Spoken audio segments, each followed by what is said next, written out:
Hello, hello, hello, everyone. I see Holly popped in just as I was getting ready to hit the go live button. And Deb and I were talking about heat, and she's saying it's very, very hot there today. Well, I put the very, very in there.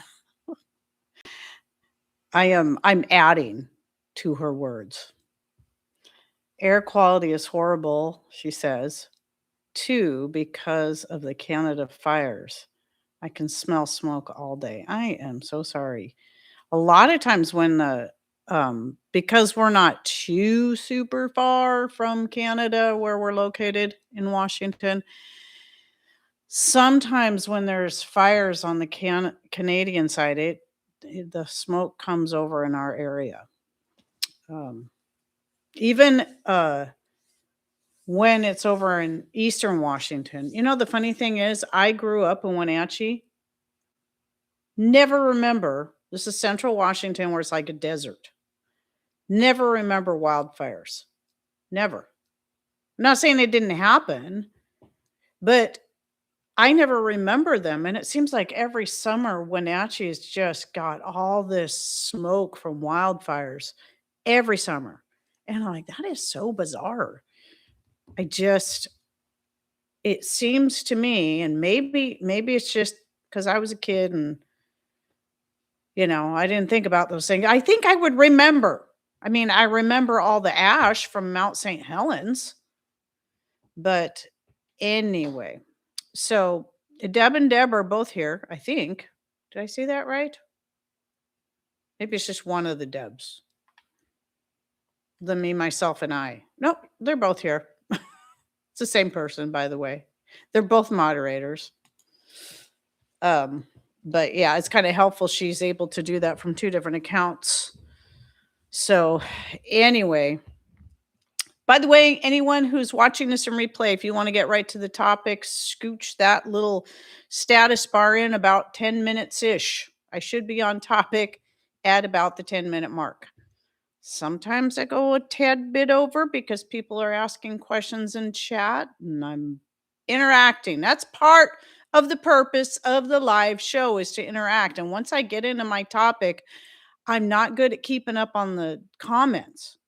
So because I get onto my soapbox a lot of times. And once I'm on that soapbox, it's kind of hard getting me to stop. In the same body. Yep, we're here in the same body. You didn't know that Deb had multiple personalities, did you guys? Oh, well, let's see. I got a few more minutes. Maybe I can save some of my announcement-y stuff till the end. But thank you all for that have come in so far, all that are yet to come in, and all that decide to catch up later in the replay, because you know what? You all have lives. We all have lives. It doesn't mean the people that are here for the live don't have lives. I'm having a live right now. But it's just timing is everything. And we're all in different places and it's different times of the day. And right here, we're just getting almost till 11 a.m. And some of you are into the later afternoon, and some of you, it might be middle of the night. So that's why you got to watch it, the replay. Syracuse, New York, and it looks like the surface of Mars here. My goodness. Now, I know very little about New York other than what's in the news. But as far as climate and stuff, I've always kind of assumed it's more, okay, Connecticut too. I assume it's more kind of neutral, maybe a little more similar to our part of the, where we're at. So, okay, we've got a couple people from Connecticut. Well, that's interesting, especially for such a small state. Not as small as Rhode Island. Anyway, let's see. I only got 5 minutes. I'm afraid if I start getting into any updates, I'm going to be going overtime. But let me go ahead and just talk about a couple things that you'll see in my live on Monday. Not my live. My this and that. This is alive. See, I'm so confused. Anyway, I'm summertime is my soap making time of the year.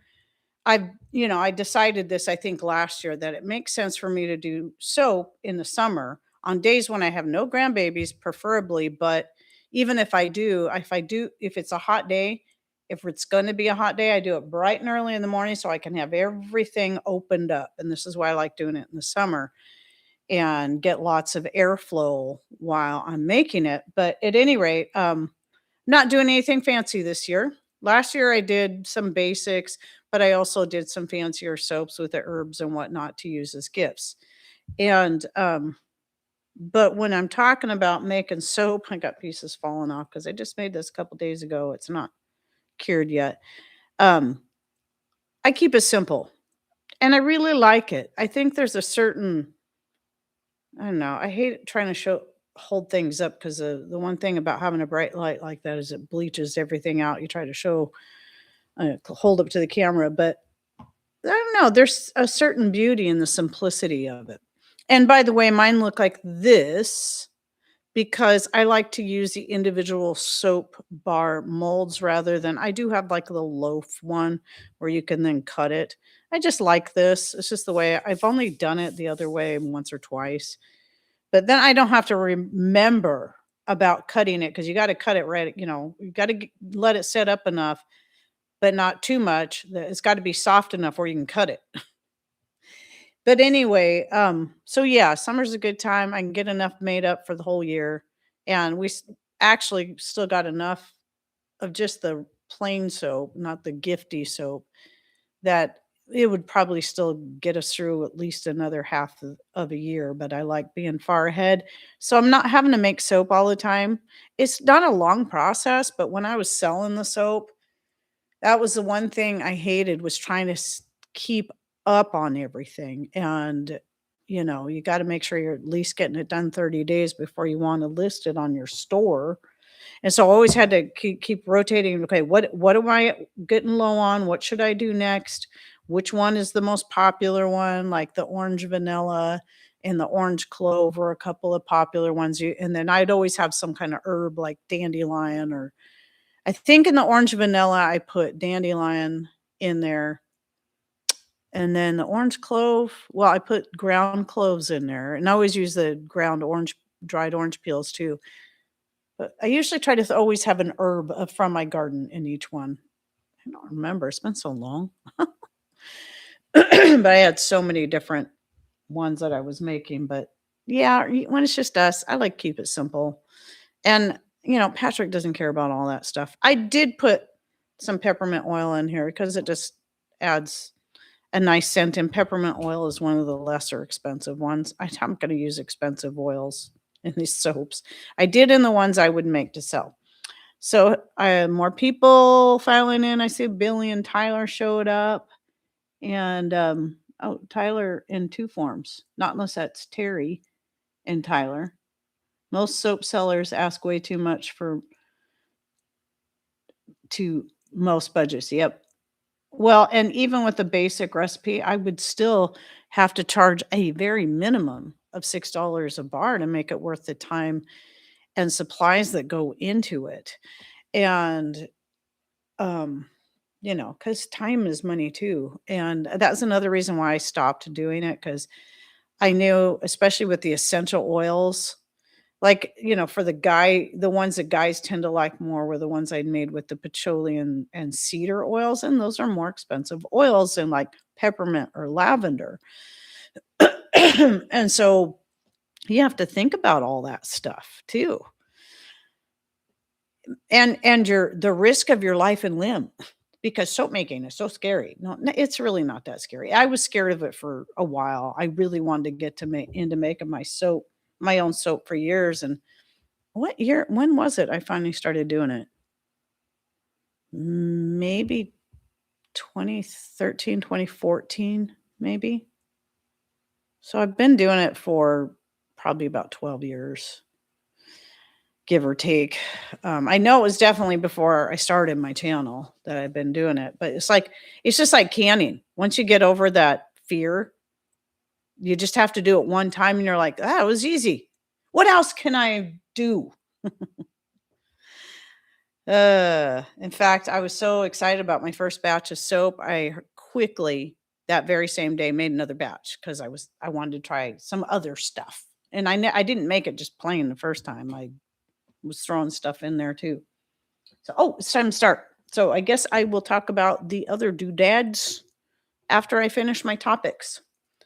So vetiver with cedar. I can't remember what vetiver smells like or if I even know. But I love the smell of cedar anyway. This is why it's nice living where we in rain country because there's a lot of cedar around here. Anyway, hello everyone. Heidi here from Rain Country. God is good all the time. And today, first topic for the live, I am talking about, how do I have this laid out? Whoa. Get this laid out here correctly. We're going to talk about using like secondhand jars, not just product jars, but like secondhand canning jars. Because in that video that came out last week, the collaboration video I did, there was a lady that was saying that, be careful when you're buying secondhand jars, like especially if you're buying like boxes of hand jars, canning jars from garage sales, whatever. She said because she bought or picked up, I don't know how many boxes. She said, I don't remember, but she said a lot of them were old mayonnaise jars because there once was a time when mayonnaise was sold in glass jars, not that junk plastic they use now. And the jars always were regular mouth. I think even the plastic ones are still regular mouth. And it was actually very, very commonplace for people who were canners to save those jars, wash them out, and use them for canning. In fact, I ended up with some once I think it was before I got more serious into canning, and somehow ended up with some mayonnaise jars. Because back when I was buying mayonnaise in glass jars, which feels like forever ago, I wouldn't have thought to save the glass jars for canning because I didn't know any better. But I don't know how I ended up with I think it was from buying some at garage sales when I was first getting going. And I actually know I canned some beets, pressure canned beets, and in one or two of them were mayonnaise jars. No issues. Because I knew my mother-in-law had done it. I knew a lot of people had done it. It was commonplace. But now, just like the canning pumpkin puree, I guess was once an approved practice for pressure canning. Now it's not. It seems like every few years they want to add something new to the list that you should never ever do when it comes to canning. And it's like, this used to be commonplace. But what I was going to say was, well, what she said in her comment was that she ended up tossing all those. And I was like, really? Because here's the thing, even if you're one that feels like you need to follow whatever the modern canning guidelines are, which just like anything else are always wanting to change, and you don't feel comfortable about using old mayonnaise jars, they have many, many other uses, just like any of your glass product jars. And then right along with that, another thing that somebody else was saying is to be careful when you're getting secondhand jars because you want to test the tops. There could be cracks, little chips, any kind of defect that will prevent it from getting a seal that, whether it be canning or vacuum sealing. And this is true.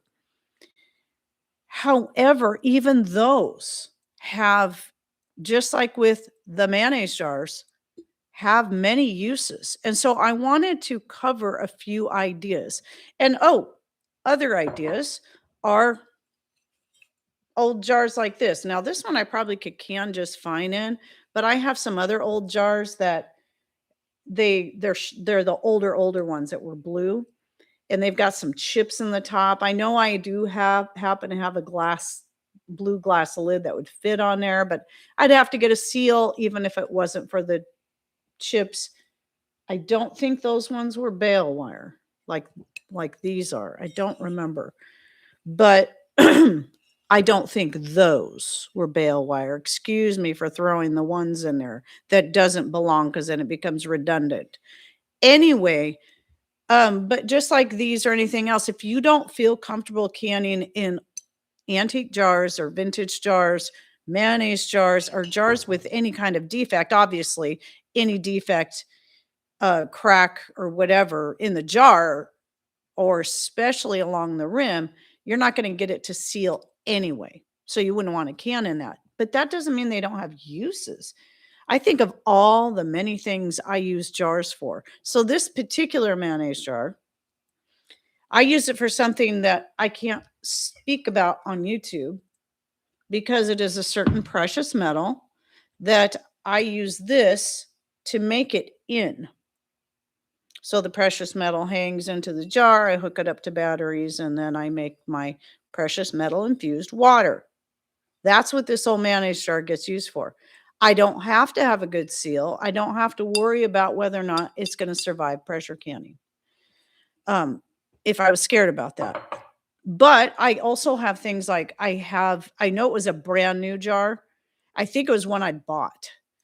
That one of the jars in my box had a defect in it. It took me a while to figure out why the thing wouldn't seal. I kept thinking I was having issues with my lids till finally I inspected the rim of that thing a little better. Certainly not assuming it had cracks or chips because it was brand new. Ran my finger around there. So I'm running the finger around there instead of it being just smooth like glass should be, especially on the rim of a canning jar. It felt almost like sandpaper. It was coarse, very tiny bumps. It was clearly a defect in the manufacturing process, but perfectly good jar for anything but canning and vacuum sealing. So that I believe that one is one of the ones I use to store my tea, my herbs and such for tea on my counter there where I've got that little shelf that Patrick made me. And the herbs and stuff that are in those jars are the things I'm most likely to use for teas. I use a lot of other things as well. But anyway, I don't have to get a good seal. I just put my lid on there. And for that, since they're out where they're visible, I like them to look cool. So I have those rustic lids that are, supposed to be craft lids, but I coat the inside of them with beeswax to make them more food safe. And so there's just a couple ideas. Now, I've got a long list. And of course, you guys all have a job too. Okay. Your job is to put in comments below the video, or if you're watching live, obviously, into the chat, which I probably won't see them all.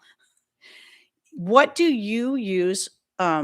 Jars that won't seal because of defects, cracks, maybe small chips. Obviously, if the jar itself is cracked, you would toss that. But so the product jars, mayonnaise jars. What kind of things do you like to use those jars for that you're probably not going to actually can in or vacuum seal in? Because I'm sure you guys have other things that you do as well. But man, sometimes I forget how many things I use my jars for. In fact, you won't be able to see it very good behind me. Let me go this way. Right there on that side of my lava lamp back there the lighting just isn't good enough right there, but that is one of those old blue jars I was talking about, has chips along it, and I'm using it as a vase for some different herbs, flowering herbs from my garden. So there's roses, lavender, feverfew, and some other things in there. And I even got self-heal in there. And so you can use them as vases. I always use jars for fermenting. You don't have to have a jar that seals or that you're think would be unsafe to pressure can in, especially like you may believe about a mayonnaise jar. Use them for doing your ferments, whether it be kimchi or just fermenting carrots and onions and garlic and whatever it is you like to ferment. Hard-boiled eggs. And I always use the half-gallon jars for making my vinegar, but if you like to make smaller batches of vinegar, you can do that in this too. So there's that. So what else? Berry picking. Oftentimes I don't always think to do this, but I do this with some things. But yeah, oh yeah, freezing is something I forgot to put in my list. You can still freeze in those jars. They don't have to be able to seal. So a lot of my berries, my raspberries, my currants, and strawberries, when I'm putting them in, when I'm freezing them, I'll put them in pint or quart jars. I don't need them to be able to seal. I just need to be able to get a lid on them. It'd be preferable if I could get, if once they're frozen, I could then tighten that band down and get it as airtight as possible. It helps prevent freezer burn. But at any rate, I see somebody put, I store candy and peanuts in my antique bale jar. There you go. And this, by the way, here, I just grabbed this one. It's dried cabbage. And I do have a seal, little rubber gasket here. But I think, in fact, this rubber gasket, because these jars didn't have the gaskets, they just had lids. I think it's a 4 jars. Not, excuse me. Obviously not that. Duh. I meant to say Tatler ring, I believe. Pretty sure that's what I put on there and it fit just fine. But yeah, dried red and green cabbage. And I have more jars. I have 3 more jars like that I have other stuff stored in that I don't have to, I'm not concerned about being vacuum sealed. But it's still, I'm pretty sure it's still an airtight seal. I mean, airtight. It might not be vacuum sealed, but I'm pretty sure it's airtight with that little rubber ring in there. Let's see. Some more ideas I wrote down because I knew I'd forget everything. Just like the freezing, I forgot about that. Let's see. Hang on. I mean, well, and then the mayonnaise jars, if there's nothing wrong with this, you can still use these for vacuum sealing as well. But I'm trying to cover like, anything with defects or whatever that you wouldn't want to can or vacuum seal in. So I had to put on 2 pieces of paper.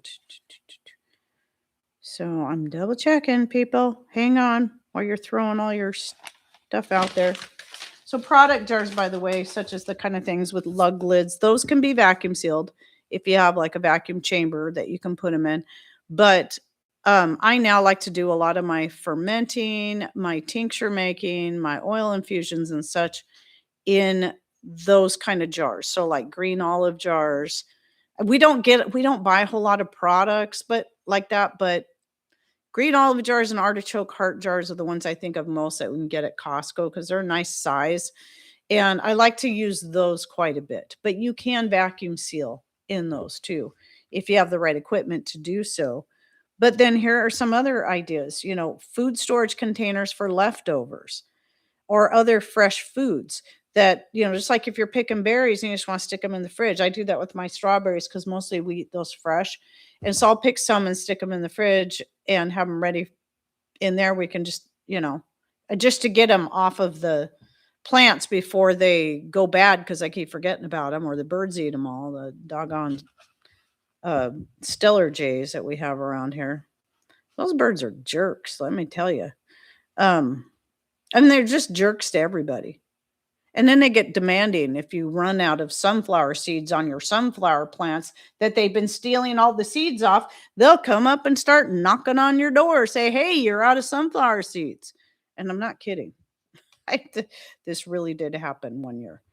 You can, okay, I already said like storing herbs for teas. Or what did I, or, any kind of dry food that you don't have to worry about vacuum sealing. Storing things like, it doesn't have to be food related. It can be things like buttons and safety pins or other such notions, little small things. Guys could use them in their shop for storing well, I shouldn't say guys, because there's a lot of women that are handy with that kind of stuff. but nails and screws and nuts and bolts, all that kind of stuff. And they're clear so you can see through them. I mean, that's great. Let's see. And then I have, like, on my counter, you'll see them sometimes in pictures and stuff in the background. I've got 4 little jars. They're actually were brand new jars, but I bought them because I like the colors of them. When Ball came out with those was coming out with those colors, and I got the green and the purple. I was really hoping they'd come out with a deep red, but they didn't. But I use those for storing my baking soda and my cream of tartar. So keep them side by side. I do know which one's which. And I use those when I'm baking. I don't pre-mix a baking powder. I just add from those 2 jars as I go, so they stay on the counter and they look nice. They got the little craft lid with the coating of beeswax on the inside. And then I have a jar of organic cane sugar for when I need to feed my fermentation starters. It's just right there. I can just pour a little bit in. And then the other one's coconut sugar. That one gets used the least because I don't like to use it in fermenting since it's really high in minerals and it can kill your ferments. But I still like to add a little to some of my breads and pancakes every now and then. And it's because it's got a lot of minerals in it. It's a great one to add. And let's see. I'm going to read some more, make sure I'm covering everything I wrote down. And I know I'm still not thinking of everything. Maybe I did list off all of that stuff, but I know there's a lot of things I'm not thinking of here. And I'm going to go ahead and read some of the comments. I took my glasses off and I need them back on. So I'm going to scroll up a little bit because I see people saying, "Oh, it's a good idea. It's a good idea." You could break them and use the shards to shave with. Oh, that sounds and keep lots and lots of bandages in another one. Good plan. See, put herbs in the bale wire jars. They are my apothecary. Small jars were sauce jars decades ago. Okay, I read the candy and peanuts. Did I miss any up here? We store dried herbs in jars that don't seal. I mean, you see what I mean? I've asked in chat before, but it's been a while. Does anyone know where I could find small lids and rings? What do you mean small? You mean like regular mouth? Like for a regular mouth jar like this? Or even like this? Superb? Superb brand, all American made lids sell both wide and regular mouth. If that's what you mean, you're saying lids and rings. So I'm thinking that's what you mean. Typically, your mason jar lids are only come in 2 sizes. You got regular and wide. But then you can have jars like product jars, especially those with the lug lids they come in a billion different sizes. Most of the time, they're not going to fit a mason jar size. So, okay, you're sorry. I just scrolled down. I see you said they're smaller than regular. Really? I wonder if that's more of a foreign, because I know some like in other countries that make their own jars and lids, they can have different sizes that aren't going to be your standard. So sorry, I went on that rampage there about the lids, and you are specifically talking about something smaller than regular mouth. Okay.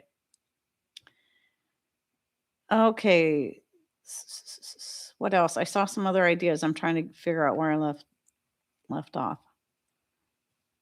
I've long said that if you're good at improvisation, for some reason, when I read certain words, it's harder than I could just say it without reading it. You don't have to be good at anything else. There you go. Okay, let's see. Oh, Tyler says I've broken too many glass jars used to store hardware. And he uses clear plastic containers. Actually, that's what Patrick does too. If we have anything with clear that comes in a clear plastic container, they typically get saved for that. But it was just a thought, okay? I'm not the one working out in the shop. But then again, I could see that being more of an issue, especially me. I'm always breaking something. Okay. I have a glass kiln and used to make spoon rests from glass oh, you used to do those from glass bottles and cracked canning jars. I've seen those. Those were really cool. I never did get one. I've seen like the ball ones they made when they came out with those colored jars, and they took some of those colored jars and made spoon rests out of those too. I love those things. Anyone have a way to keep track of those jars? Do you mark them somehow? Um, if it's well, just like with this mayonnaise jar, it's in its own place. It's with my CS making stuff, the thing I can't talk about. So I don't have to worry about mixing it up with anything. But and then the one I was talking about that had the imperfections around the top, that's one of my, I don't remember which one it is, but it's one of the jars I stored the tea in that I'm not worried about vacuum sealing. And it's always there. And when that jar gets empty, I'm usually just topping it off. But so it was, yeah. Or when it gets close to empty, I usually just top it off, or it does get empty, I top it off from another jar. So it's just always there. But it would be, I'm glad you asked that question, because that was something that occurred to me that I should mention, is that obviously you'd want a way to keep those sorted out so that use them for something very specific, and what that specific thing always is, and then have them in their own place. Or, okay, these are jars that I can't use for canning or vacuum sealing. Especially for canning. At least with vacuum sealing, right away, oh, this isn't working. But for canning, you won't know until it's too late. And then you have to put it all in a new jar and can again. So if you can think critically, there's no such thing as waste. See, I haven't made any since the Big C closed down all the craft shows. Yeah, wasn't that nice of them? And the funny thing is that hi, Linda. No worries. I used to work construction, very familiar. Oh, good enough for government work. Okay. Whatever I was saying. Oh, I was talking about how there's a lot of things that have never fully recovered as a result too. I kind of wonder if that wasn't okay. I don't want to get all conspiracy theorist on you guys, but you do wonder if that wasn't even a part of the whole thing, is get everybody more used to just being home all the time and not going places and buying everything online rather than going to real physical stores. Me, I don't like going to physical stores because of several reasons. I hate going out in public. I'm a very introverted kind of person. And it's not that I can't just get around people and have a good time and joke around. I mean, seriously. One thing I love about our fellowship is at least once something will pop into my head while people are talking. I can say, make some kind of wisecrack and make people laugh. But I mean, that's the kind of person I am. I like to just be goofy and silly, but I like to also be very serious, as I'm sure you guys have seen. But also because it takes time to go to the store. And then especially when you live in a small town, especially when you haven't been out in a while and you see someone you haven't seen in forever, and you stop and you're talking, and it's like, oh my gosh, and it's not like it's not a good thing. It's just, I have things to do. I just don't have a lot of time for that. So, I just, yeah. And so, and plus around here,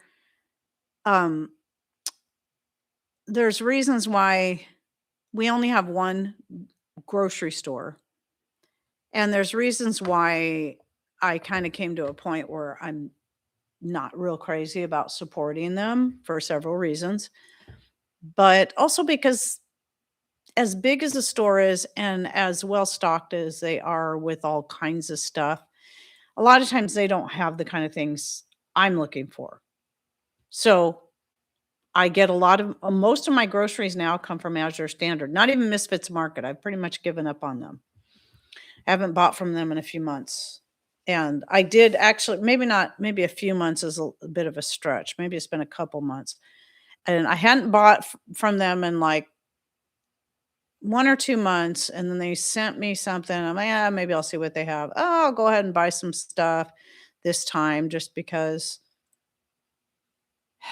that's the last time I bought from them since. They failed to put any ice packs in with my order, and there was perishable items in there. I mean, not just produce, but other types of perishable items that actually were spoiled when I got them, and I had to throw a lot of it out. I did get refunded, and I appreciate that. But I think they refunded my whole box. I mean, I think there were products in there that weren't perishable that didn't matter, but they might have refunded me the whole box, my whole box. But I just noticed things have been getting sloppier. And there's less and less stuff I need from them now that we have a drop point with Azure, and I get a lot of my produce, my dairy products from Azure Standard. And obviously my grain, I mean, these are the newer things I can get now because of the drop point, along with the things I was already buying, such as my flours and my grains. And I like buying in bulk. Our local store does not sell things in bulk like that. 25 and 50 pounds of flour and, organic, non-GMO, hard white wheat grains. You're not going to find those down there. Barley, no. So a lot of it too is just being very remote. But if I lived in a big city, I still wouldn't want to go out because then it would be way too peoply for me. And people are getting more and more rude by the day. I'll never forget the time we were with my sister for Thanksgiving weekend or something like that. And I was never a Black Friday kind of person. And I think it might have been Black Friday, though they didn't feel the need to get up and line up outside the store at 4 o'clock. So they went later in the day. And I just tagged along because that's what she wanted to do. Man, it was horrible. And some woman was behind me, ramming me in the rear end with her cart. And I can't walk any faster than the people in front of me. So I finally had to step into the clothing aisle so she could go by and ram the next person in the rear. I'm like, man, and that was years ago. People are worse now. Did you guys see the latest silliness over the latest glass Starbucks barista cup? Oh my goodness. They did this back in December, and now they've done it again. And then they'll only give each Starbucks place a very limited supply. We don't have a Starbucks here, and I don't care. I wouldn't shop there anywhere. Anyway, but so that they do, they create this, people will get up at 1 a.m. and go line up outside the Starbucks, and they might only have 10, maybe 3 cups.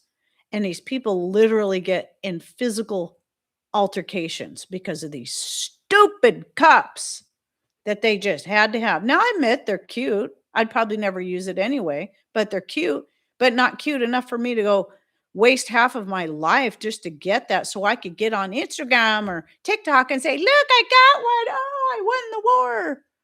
Oh my gosh, how dumb. How dumb. And then just be rude and jerks to people over a dumb cup. What is their society coming to? It's getting worse all the time. Trader Joe's did that with something. They were, I only know about this because of one of the channels I follow. Sensible Simone, is that her name? I keep forgetting. I love her. She's funny. She's smart. She's about the same age as my youngest son. And I just love her. I think that's her name, Sensible Simone. I know her name's Simone anyway. And she covers this kind of stuff and about how silly it is. And, yeah, the Trader Joe's bags. And they might only be $3 a pop, but people are fighting over these dumb things and buying one of every color, and then they don't what are they gonna do with them all? They don't even have it. They just gotta have it because it's a limited time thing. Oh my gosh. Okay, so I'm getting back onto that kind of stuff again. I'm the type of person that responds to force with overwhelming force, and I look like it, so it never happens. Sometimes, the funny thing, I was surprised when I found out that some people were intimidated by me and my little small stature. I realized I can be like, I mean, I call Rowan my little Tyrannosaurus Rex because she's just tiny and a little fireball. But I'm like, you know what? I think I know where she gets that from. And there was this, I think I might have told you guys this before, but there was this guy, I friends with him and his wife on Facebook for years because we had some similar interests kind of, from a group that we were in. And then, found out they live locally. And one day I met him in person and he's really tall. And when he saw me, he goes, "Somehow I thought you would be much taller." I'm only 5 foot, but I remember sharing something before about how I found out somebody else was scared of me or intimidated by me. And somebody else said, "I know I've always been terrified of you." Like, really? Is it just because I'm so fiery and I don't put up with garbage and I can give you the look? I mean, I know my grandbabies, when they're misbehaving, I just give them a look and they're like, their eyes go like this. So, yeah. Sometimes all I got to do is pull out that spoon. I got this, it's a bamboo spoon. It's like this long. It's seriously, I got it specifically for when I'm making a really big pot of something. I needed a really big spoon. But now it's a great spoon. I rarely actually have to use it. I just got to show it. Smack the ground with it, maybe. Smack the arm of the couch. That's all it takes.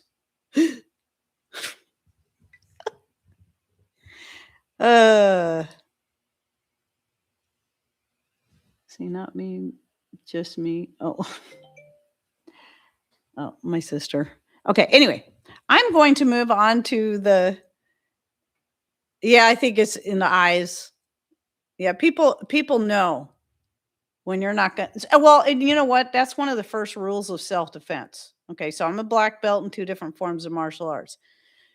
The first rule in self-defense is don't make yourself look like a target. So it means you walk with your chin up, you look people in the eye, you can still smile at them. You don't have to glare at people, but if you're walking with a sense of self-awareness, you know where you are, understand your surroundings, you're you look like a much scarier target. So the person that wants to steal your purse or attack you they're going to be more apt to look for a weaker looking subject. So, you know, if you look scary, you're more apt to get left alone. Don't you remember when we little uns always used to say dynamite comes in small packages? Yeah. That is definitely my grandbaby Rowan. I don't know if Kier there's too many names like that. Kyra is going to be the same way. I don't think she will be. But we'll see. We'll see. She might have to be because she's got to fight off her sister. Okay. Next subject is this is a short one, but this is another one. Well, I always hope to get interaction on any of these where people can share their own ideas. But this one is about not being careful to not fall for labeling that's going to cost you more. There's a lot of labelings that are pretty much just a scam. And so you got to really consider what you're looking at. And obviously we're all about reading labels if we remember. And I mean, especially on things that we've been buying for a while that we know used to only have this and that in it, and now it has this, that, and the other thing too. And they didn't even tell you, you just kind of take it for granted they're still making it the same way. But like, let's just start with the organic labeling. Obviously, I do try to look for organic as much as I can, no matter what it is, just because there's that chance that it's going to be at least a little better than something that's not organic. But we also have to remember that anything that is labeled, at least here in the US, I don't know how it gets labeled in other countries, but in the United States, you got to have, the certified to be able to label it as organic. It has to be approved and certified through the government. Of course, we all know why, any of us who has a brain. It's so the government can get their piece of the pie. This is why organic labeled products are always going to be more than things that are grown conventionally, because it's got to have that government stamp of approval that costs money for the person that's selling the product to get. And then where it gets a little more diabolical is that there are different degrees of organic. Thank you, Joni. Appreciate you. Different degrees, such as if something is just labeled organic, that means it only has to be 70% organic. And then there's two other degrees. There's like 100% organic, should be 100% organic, but there's one in between. I don't remember what it's called. Mostly organic? No, I don't remember. They have another way of labeling it, and maybe somebody will remember and can share that. Here's an interesting thing. Marcia shares, it has been shown that some organic are actually lab grown. It's not necessarily real food. Thank you for sharing that. I didn't know that. If it's actually the food itself is actually lab grown, that's interesting. Well, when we know that the true meaning of organic is, we're organic, animals organic, plants are organic, even if they're conventionally grown. We all know that. There's always got to be somebody who wants to scream at you because you use the word organic. But we also know that when it comes to purchasing food and certain other things, organic is a form of labeling that helps us distinguish, okay, was this conventionally grown or grown without the synthetic pesticides and fertilizers, rather than the organic, real pesticides and fertilizers. I mean, you can have pesticides that are truly organic. They're not made from toxic synthesized garbage. So part of it is just understanding the meaning of all these different words. But so okay, let me gather my thoughts. I'm stuttering again. Too many things trying to come out of my mouth at the same time. Okay, let me talk about the chicken feed. So you can pay more for organically labeled chicken feed. Or you can do a little research and find a company that actually the chicken feed actually does come from organically grown grains and such, but is not labeled as organic because they're not, they don't have their little label on there because it's costs money. As such, they can charge less for the grains or for the feed. So my chickens really like the Kanixu brand that's made right here in Washington State from local farm grown, organically grown, non-GMO products. But they don't have, the company didn't go under the government to get their US or FDA or whoever it is, whichever one, approves it as organic, which the organic approval by the government is a lot of times, as you as I mentioned, the 70%, they can label something as organic and it only has to be 70% organic. And so their standards, I think, are far lower than maybe a person that truly believes they want to have sustainable farming and they want to do things right. So if you go to like the Kanixu brand website, they're not going to say anything about it being organic because they can't.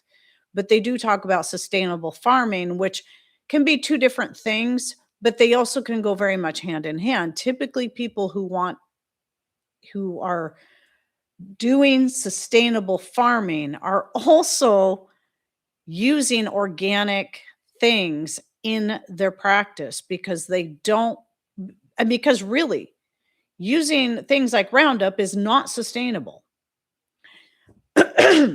So anyway, as such, I can pay about $10 less per 50-pound bag. How's it spelled? I always forget. It's K-A. Let me write it down. I keep my feed right over there. Is it Kanixu? Kanitsu. I know it's got a Z in it. I think it's Kanitzu. And I don't know how far it's available. I just know it's available here because it's made in Washington State. I don't know how far out that goes. But I have, though, since the only place we can get that is in Squim, which is 75 miles from us, and we hardly ever go in there. That's also where the Costco is. And so once in a while, Patrick may need to run to town for something. It's kind of rare these days. But like he was with Ryan, our son. Our son wanted to go in and he asked his dad to go with him. And so since they were in there and Ryan wanted to go to Costco, he went to Costco and texted me, says, anything you need here? So I had him pick up a couple of things. And he's like, do you need anything at the co-op, which is, the farm co-op is where we get it. And I said, well, if you don't mind stopping there, pick up some more of that chicken feed because my chickens like it better than the USDA approved organic feed that I've been trying from Azure Standard. I've tried two different kinds and my chickens don't really like either one of them. They'll eat them if that's all they have. They like this other stuff better. And then I also make a scratch, which I kind of see as a feed on its own. And I make that from all organic stuff, whole grains and because Azure Standard carries the organic non-GMO grains that they sell as chicken feed because it hasn't been sorted. So it might have a few lentils in there and chaff, and chickens don't care. And those are really cheap in comparison to the stuff that you're going to buy that's been sorted and, sifted out and all that. So at any rate, I'm not saying don't buy organic labels, but sometimes if you do enough research and talk to enough people, you can learn about companies or even just local people that are selling. Like there's a lady that she lives on a piece of property about the same size as ours, and she grows way more food than we do. And she sells it. I mean, she's been doing this for a long, long time, her and her husband. And her stuff is all organic. Do I trust her? Absolutely. If I was going to buy produce from her, I have no problem with that. I know what she does is all organic. So sometimes it's just knowing the people. Does she have the special license and certification to no? I don't care. I'm glad she doesn't. I'd actually prefer that. As long as I know the person and know their practices. So those things, it's just like buying, if you can get your hands on local milk and meats from your farmers, if you know how they're raising their animals, what they're feeding their animals, sometimes it's a matter of getting to know the people. And like the lady I used to get the goat milk from, I know how she cared for her animals. I used to go to her house once a week just to visit her for a while, and then she'd send me home with a whole bunch of of milk for us. And yes, it was raw. And I trusted it. I had no qualms about it. I would trust that more than one I bought in store with the organic labeling. But sometimes you just do what you can. We buy organic labeled milk because that's what's available to us. So my point in that is don't trust it just because it's organic, but also you can find stuff that doesn't have to go through that certification process and then save yourself some money. Oh, there was one more thing. I've used this one a lot. I wanted to throw out there. Another thing, like I used to love those little organic, quote unquote, baby carrots till I found out they might have been raised organically, but once they go through the whole process to be chemically peeled, et cetera, they're no longer organic. And you're pretty much getting all the same kind of garbage you would have had did somebody grown it conventionally. So what's the point? I always noticed those things would spoil a lot faster. Typically, carrots can last, if they're not peeled, they can last forever. But those spoiled so they'd get slimy. And that was one of my first clues was like, why do these things get slimy so quickly?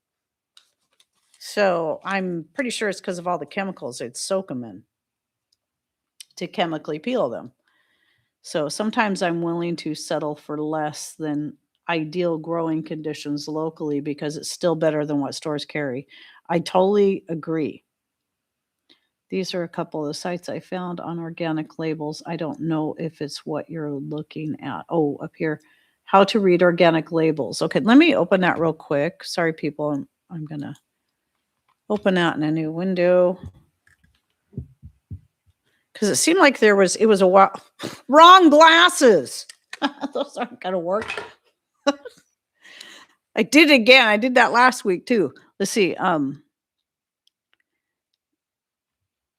Greenwashing.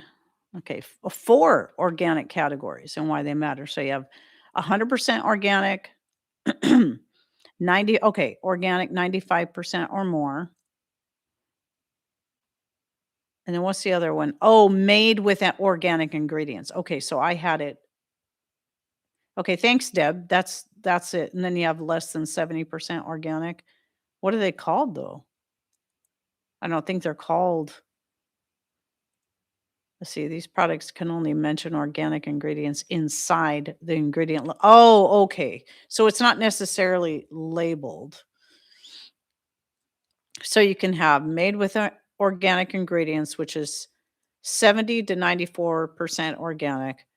Organic, which is 95% or more organic ingredients, and then 100% organic. That's exactly. Thank you. I appreciate that. That helps. So I hope you guys got that. I'm going to try to remember to save this link so I can pin it, put it in the description below the standalone video. So I appreciate that. Very good. Yeah, a lot of times it's referred to how it's grown, but also going to be how it's made. So let's just think you can buy organic crackers or bread, but that might have organic ingredients, but also, how's it made? So I think there can be a lot of, it's not just about how it's grown, it's how it's all put together too. So yeah, so that link that Deb shared, I checked that out. Okay, so the next one, this is the one I actually had written down first. Let me get a drink of water here. This was the one that got me think about doing this topic. And it's about okay, so you have pets, you have animals, you have farm animals.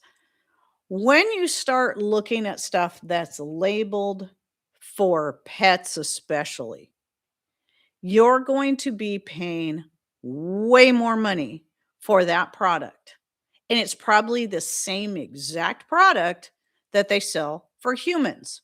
So one example I've given, because this is what I've done, was even though we can get, not every single year, but we can get the turkey tail mushrooms from down the road. I use those for making tinctures and teas. But I was looking specifically for turkey tail mushroom powder for Luna, my son's dog. so that hoping it would help her with her lipomas, which it has done an amazing job, and mixing that in with her food. I didn't want to powder up the mushrooms I had because I want to save them for tinctures and whatnot. And so I was looking around, and the stuff that's labeled for pets, a turkey tail mushroom powder, it should all be organically grown because there's no need for it to not be. You're paying anywhere from 4 to 10 times more just to have it labeled as for pets. Yet it's very likely the same exact ingredients.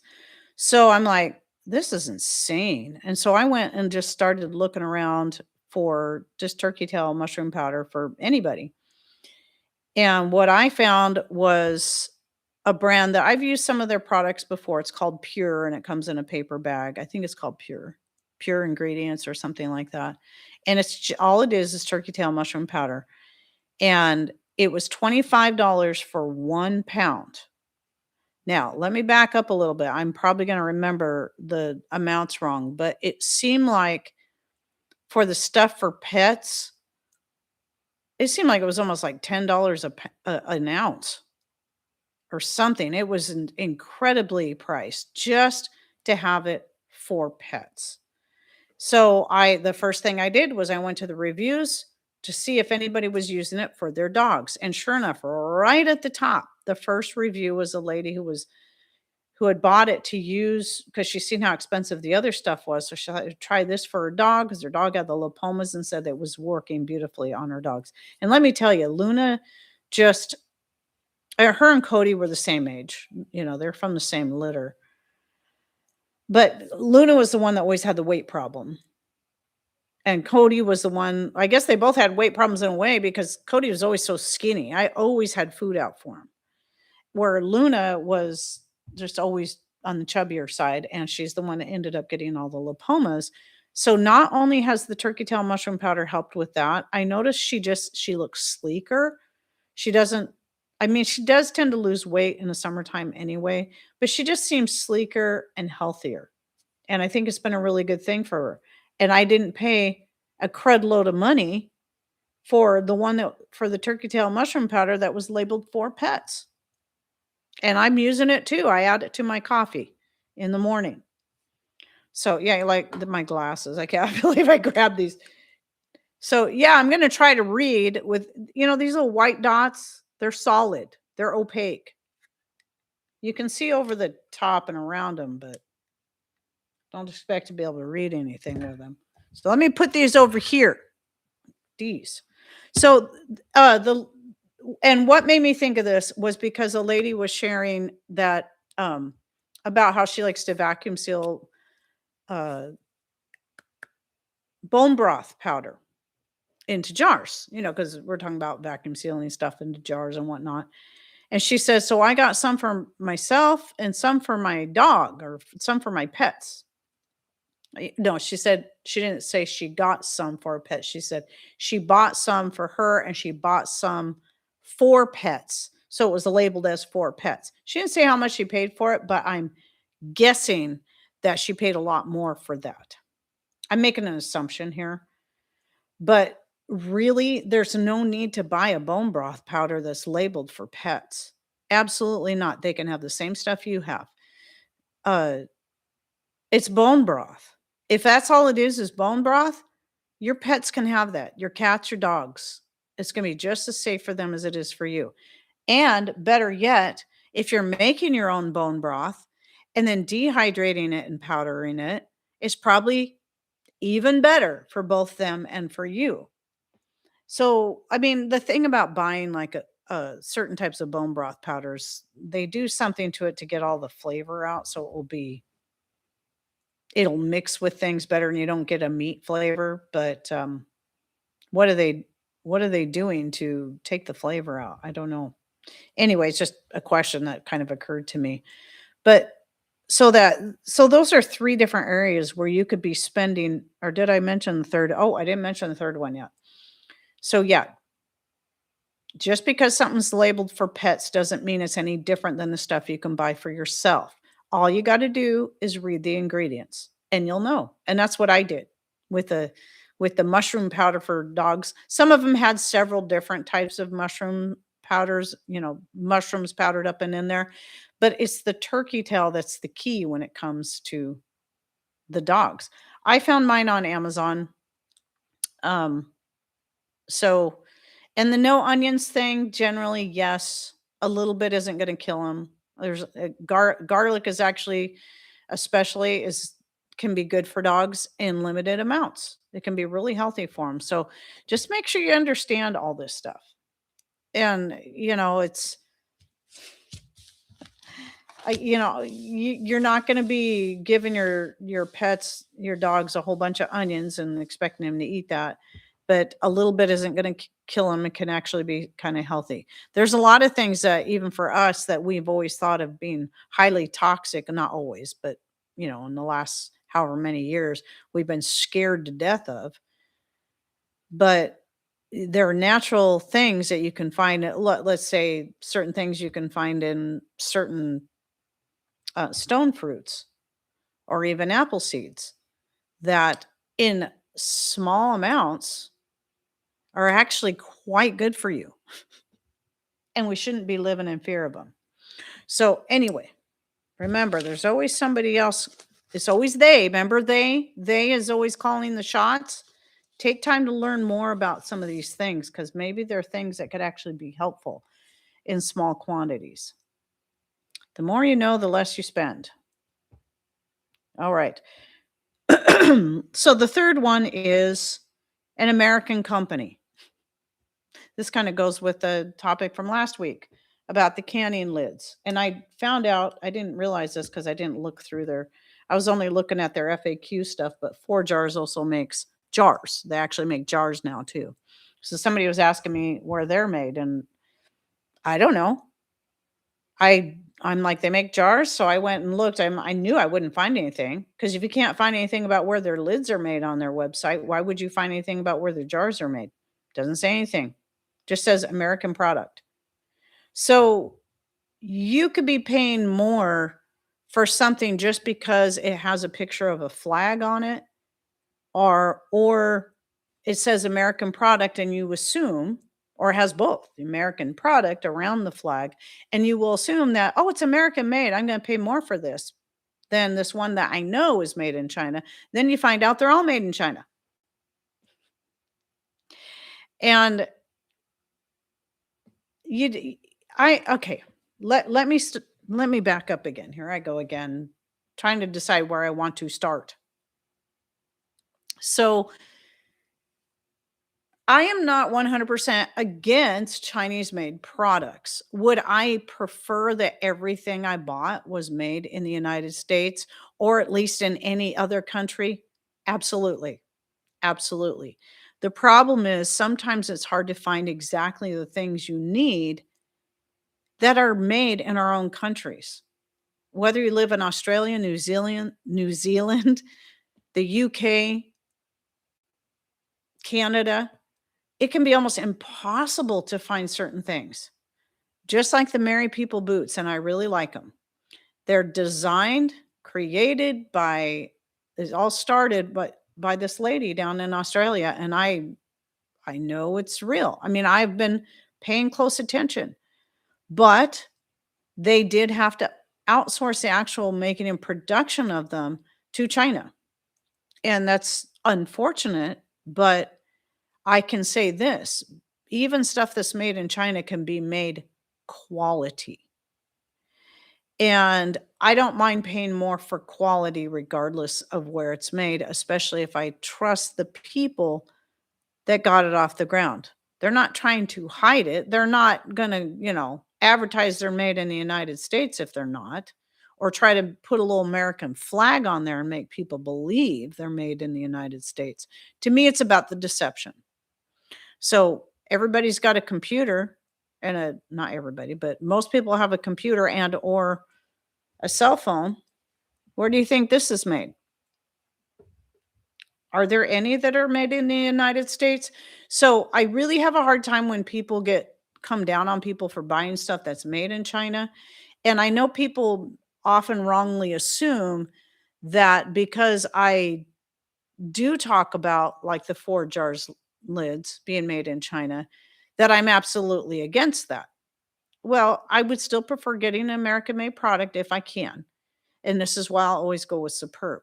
But my number one problem with 4 jars isn't that they're made in China. It's that they were deceptive about it. And a lot of just trying to hide it, not even answering the question on their webpage. So if anyone has a box of 4 jars, look the box over closely. It'll probably be a very, very pale print on a white box that says made in China. If it's made in the US, it'll be big and bold and you'll know it. So, it's just one of those things you got to watch out for. Don't fall for a label and pay more for it because you think it's made in the US. It's probably not. And like somebody else brought up, so I can't remember where it was because I'd posted it on Facebook on my page there about 4 jars. And again, I'm trying to clarify, it's about the deception about where they're made. But one lady did point out that even a lot of stuff that's made in the United States, the product that goes into making them was made in China. Fabrics, there's a lot of fabrics that are made in China. Like, I'm positive most of the fabrics that I've bought over the years have been made in China. I really don't know, but I'm pretty sure they are. I still made the skirt or this or that myself here in the United States, but it's just, again, it's really difficult to, just like it can be hard to buy something from a store that's 100% organic and know for certain it is, the same way about any product you buy that's made in the United States. So, and I can say this for certain, the chambers that we make. Do you think they actually make those Odie makes those lids here in the United States? Actually, I'm not sure where those are made. I'm assuming they're not made in the United States. But I'm pretty sure all the PVC piping and caps are all made in China. There a lot of the parts and pieces we have to get, that's where they're made. We might get the parts and pieces and put them together ourselves or build them or sew them or whatever. I mean, at least wood we can get locally for Patrick's Wooden Products, and the seeds that I sell are all grown in my own garden. But that's my point. I mean, we shouldn't be judging people because they have stuff that's made in China, because you all have stuff that's made in China. But don't also assume just because something has a flag on it and says American product or American brand, the brand might be founded here in America. Just like the Merry People shoes and boots, which I did get a pair of their clogs. Started in Australia. And the lady's name is Danny. These are quality. It doesn't matter where they're made. These are quality. These are heavy duty. I decided to get some clogs because all of my Kizik's for kids shoes are falling apart, and Merry People actually makes a small enough. These ones actually fit me perfectly.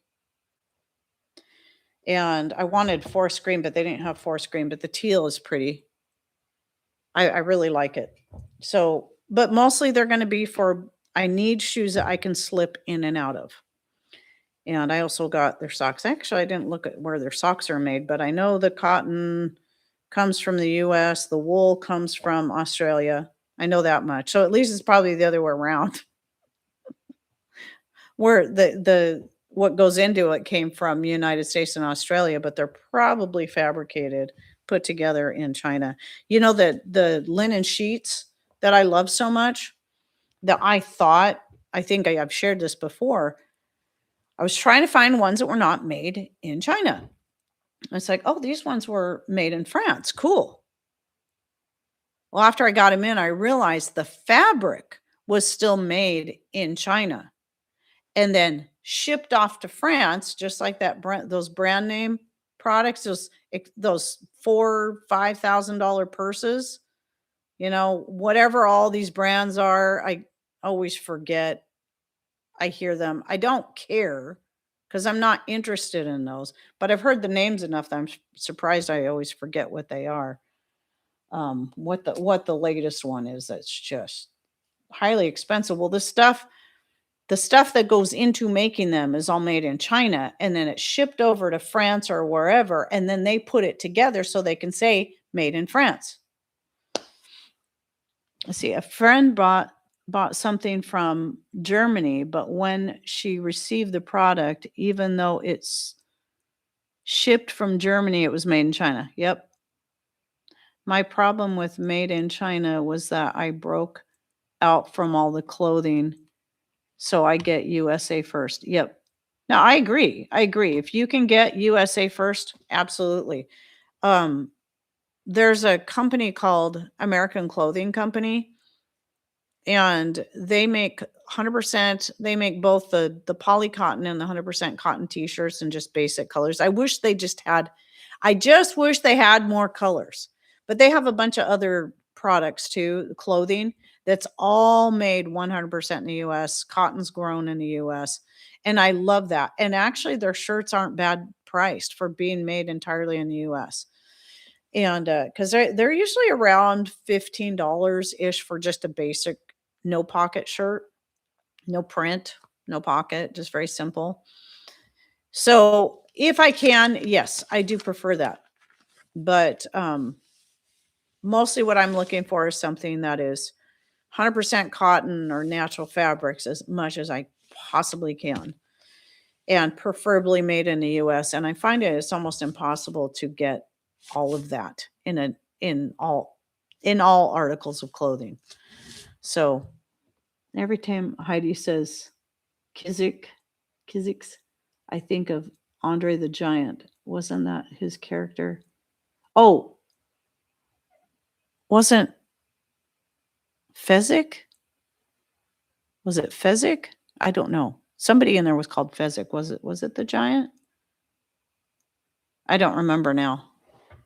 Now I'm not sure. Yeah, it is a good price. So it's called AmericanClothingCompany.com. I bought back when I was still wearing jeans before I start getting shirts. They used to have a very basic women's jeans that it didn't they didn't that was back when the muffin top the low riders were popular, but they actually sold some that actually hit. They weren't way high waisted so too high for my short body, but they actually hit me at the waist and they fit me perfect. And I love those. And they were only $40. And you could even is that a bug? Something in my eyelash. You could even trace where the cotton came from in the United States. They had a little tag and you could look it up, and then you could even see a picture of the farmer. That was really cool. And I loved those jeans. They were some of my favorites. They fit perfect, but they stopped making those. I don't know why, but they were only $40. Now the jeans I've seen on there, at least the one I've only looked at the ones for men. I don't know if they have women's jeans on there anymore.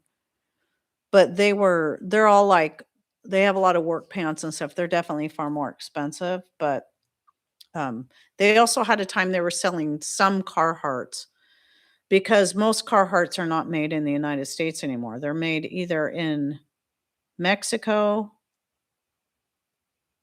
I don't know if any of them are made in China, which I don't mind that so much, but there's not many that are actually made in the United States anymore. But for a while, they still had some, and the American Clothing Company would actually get their hands on the ones that were made in the US, the coats, etc., and sell those. But I don't know if they're carrying any of those. But they do have their own style that's very similar to the Carhartt coat that they sell.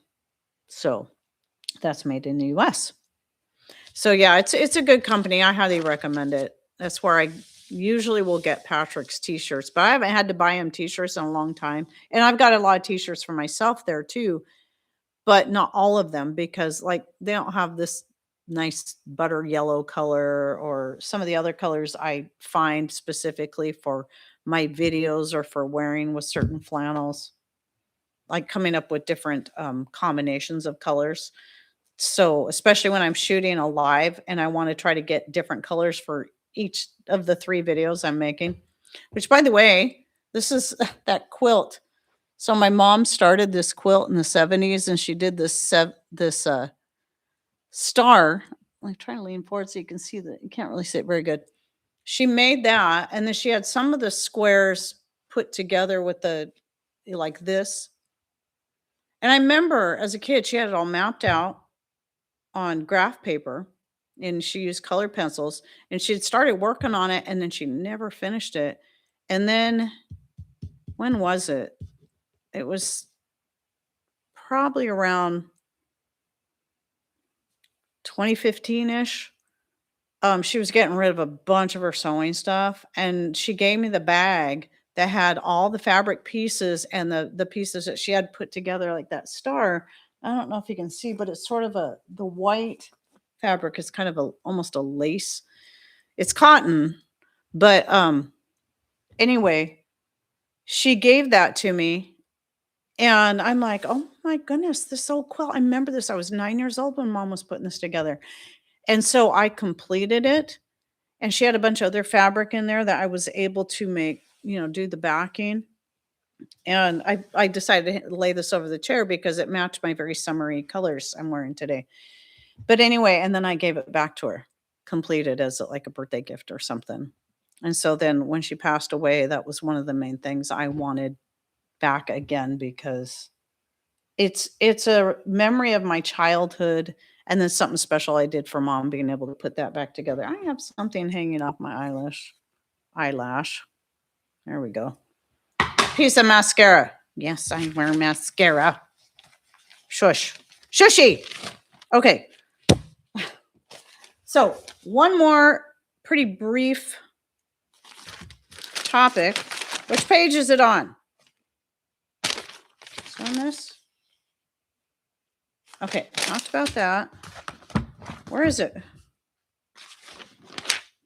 Or I didn't go through all 3 topics, did I? Oh, it's up here. I thought I already had a line through that. Like I'd already talked about it. Probably doesn't help. You know what part of my problem is? I finally realized after my live shows on Wednesday, I'm always so exhausted, sleepy. And I realize it's because of these lights. It finally dawned on me. It makes my eyes so bad for the rest of the day.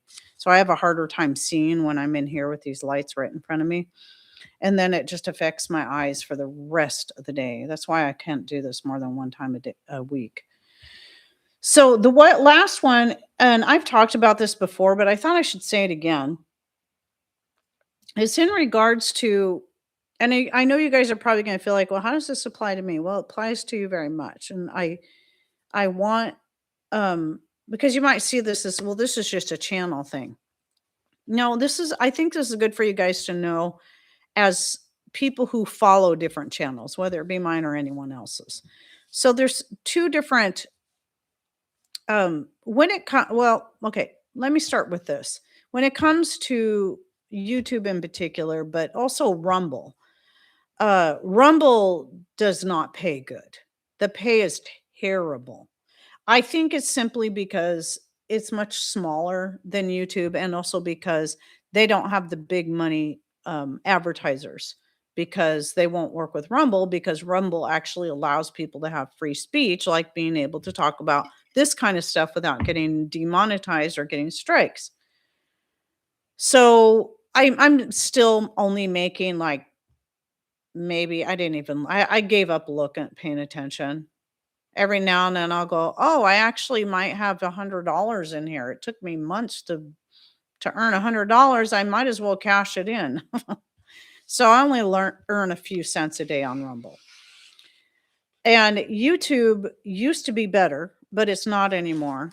And it's not, they have the good advertisers and such, but for a lot of us channels that have been around for, it'll be 10 years for me next month that I actually started putting out videos.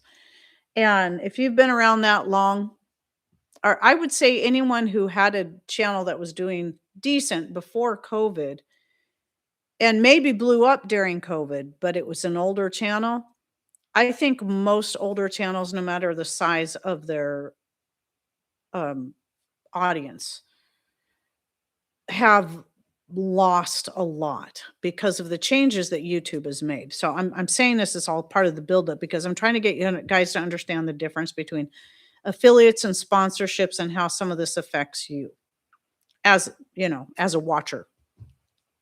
And so what happened then is, I mean, it's taken me a few years to try to figure out what is really happening with my channel. Why can I not why can't I make a little more, or, I can't even make minimum wage. I can't even I maybe a fraction of minimum wage for the time that goes into it. And there was a time when I had less than half the amount of subscribers I have now, and I was making 6 times the amount of money off of YouTube. You know why? It's because the people that followed me could actually see my content. It was actually getting promoted to them. YouTube suddenly stopped doing that with us older creators and started pushing content from newer creators of all different types. And whatever is niche, whatever is the trend, is what's going to show up in your homepage. And if you only rely on your homepage to see your channels that you like best, you're going to miss a lot. And so, as such, within a few months of this starting to happen, as I watch my revenues start to tank and my views start to tank, and now it's just kind of seems to have hit a plateau down here, and so far, and now it's just kind of doing this. And July and August are always pretty low. Um, I don't think there's any. I don't think I'll ever do better. I'm okay. We're doing fine, but I'm saying all this as a lead up to the fact that there's a reason why you're seeing more and more creators doing sponsorships, affiliates, and putting commercials all through their videos and having members only platforms. Or, I mean, their YouTube might be mostly public, but they might have like videos that are for members only. So they create a members only. I could do the same thing. I refuse to do it. Um, Even to do a members only and have, a video published that's just for members first, and then 24 hours later have it published to the rest of the public. I don't like that. I really don't. And really, that's just a way that, YouTube tries to encourage creators to do that so they can make more money, since they take a 30% right off the top out of anything you make, even out of donations through chat. They take 30%. So I only get, 70% of whatever people donate through YouTube. So with that said, people who, and I think I talked about this a little bit last week when I was talking about, if you become, thankfully, we're enough thinking ahead enough to not assume that I'd always be making that kind of money off of YouTube. I always assumed something could happen at any time. Because I was watching channels get demonetized and slammed and put on timeout over and over again. And I knew that could happen to me at any day. And so, I always try to think, okay, it might be good this month, but I can't assume it's going to be this way next month or next year. And so, with that said, I mean, that's kind of another lesson within what I'm trying to say, is that you should never assume that just because you're doing good financially in this area at this job or whatever, that something can't happen to change all of that.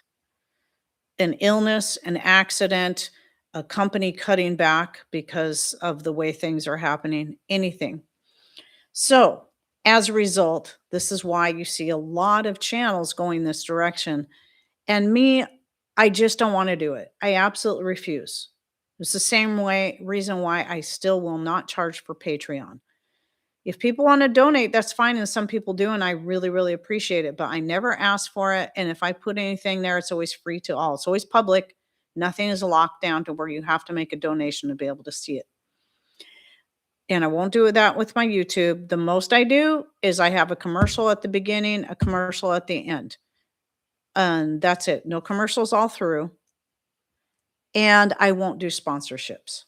I will do affiliates. I've been doing affiliates. However, here's the difference that this is, and this is what I wanted to talk about, is that an affiliate is where you are using a product, you really like the product. Let's say the Merry People, because this is sitting here. I would love to be an affiliate with them. I don't know that they do affiliates. And you decide you want to hook up with them, and because you are happy with the product.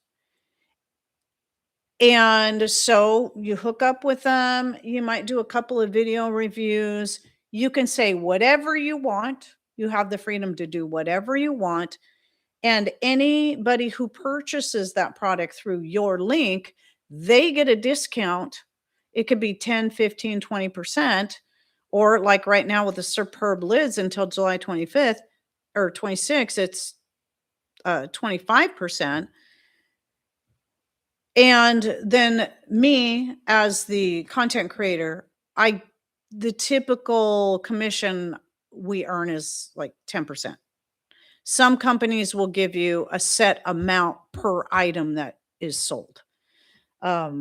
That's the way a couple other companies that I've worked with did. One shut down, and that was the solar oven that I had, not the All American, whatever it's called, the American Sun oven. I tried to affiliate with them. I was hoping to get a free one so I could try it out and see what I thought and compare it to the original solar oven I had, and I'd had for years before I even started my channel, which was, what was it called? I don't remember what it's called now. Solarvore. And I would get like $50 every time somebody bought, one through my link, which was really cool. And I didn't even know about it right away. I'd already had the oven. I'd been using it for years, and I was happy enough with it, even on our very cloudy, wet climate. But yeah, that company no longer exists. And then, at least I don't think it does, not unless they got up and running again. And then the other one was one I stopped doing business with. That's supposed to be a US company, and we were getting a certain amount for every sale. And I stopped doing business with them when I realized there were some things that I didn't agree with. And I removed all our videos. I'm not going to leave it up there and have people keep buying stuff now that I no longer believe in it. And now that I see how they treat people who it doesn't work for, and that's the EMP Shield. Absolutely refuse to promote their products, even though I probably did best off of the income I got off of them than out of any other affiliate. The very first company I ever affiliated with was actually Mother Earth Products, and I reached out to them. So now that you understand how that works, now you got to understand in our modern, 10 years down the road, what has changed. What has changed as far as affiliates go is that there are companies out there that will saturate a content creator, especially anyone that has any somewhat significant following, with, we'll send you free product. And if you do it, if you do a video review on this, and then, if you like it, we can do an affiliate, blah, blah, blah. And there were a couple of those I fell for, and I no longer work with. And some of them, like the Nakano knives, I still really like my Nakano knives, but I think I've since removed that affiliate link because they just aren't there. They've just disappeared. I think their website is still up, but they're not selling any knives. There's no affiliate. My affiliate page disappeared, and I'm still happy with mine, but I did get free knives in exchange for a video review. And I was so happy with them. I actually bought some myself, and they've given me other free ones, but I've also bought some myself. I love their steak knives, etc. However, because it seems like every time now when I hook up with a company that they reach out to me and I go, oh, okay, it seems like something always goes wrong. So now I will only use a product. I will buy it for myself. I'll use it for a while. I'll find out what I like and dislike about it. And then if I want to be an affiliate with them, I'll reach out to them. I'll only do that if I trust a product, because I'm not just gonna sell it, try to talk people into I'm not gonna try to talk people into buying a product anyway. I'm going to share my experience and why I like a product, and people can decide for themselves. And if they choose to go through my link, great. They get a discount, I earn a commission. Wonderful. That helps us out. It helps keep us putting out content.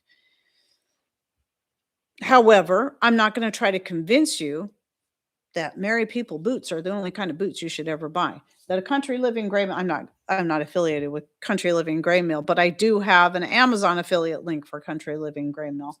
But I don't even talk about it anymore because the price has gone up so much.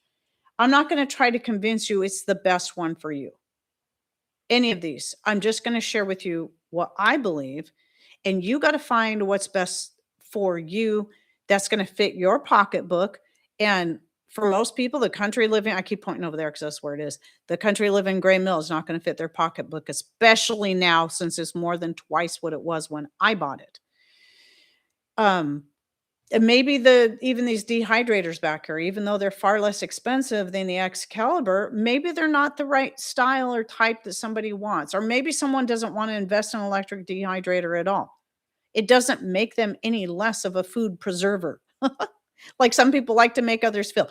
If you don't have this particular food preservation item, you aren't doing it right. Absolutely not. And I have no patience for that from anyone. And so I'm not going to do that to people. But the thing I like about affiliates is I have the freedom to tell you what I like and dislike. And if that company doesn't like the fact that I'm going to be honest, they can go away. Okay. Again, I will decide who I'm going to deal with by reaching out to them first after I have purchased, paid money, not got a free product that now I feel obligated to do a positive review on. See, that's the other trick. You're going to feel obligated to do a positive review because you know they're going to watch your video and they gave you this product for free. So you do kind of feel obligated, but I'm still going to be honest. But anyway, I just won't work that way anymore. Anyway, I want to know for certain that this is something I can believe in and trust. So even if a Merry People does have an affiliate, before I affiliate with them, I still want to be able to wear and use these products for a while. I really like that they got some more of these socks in than the other colors.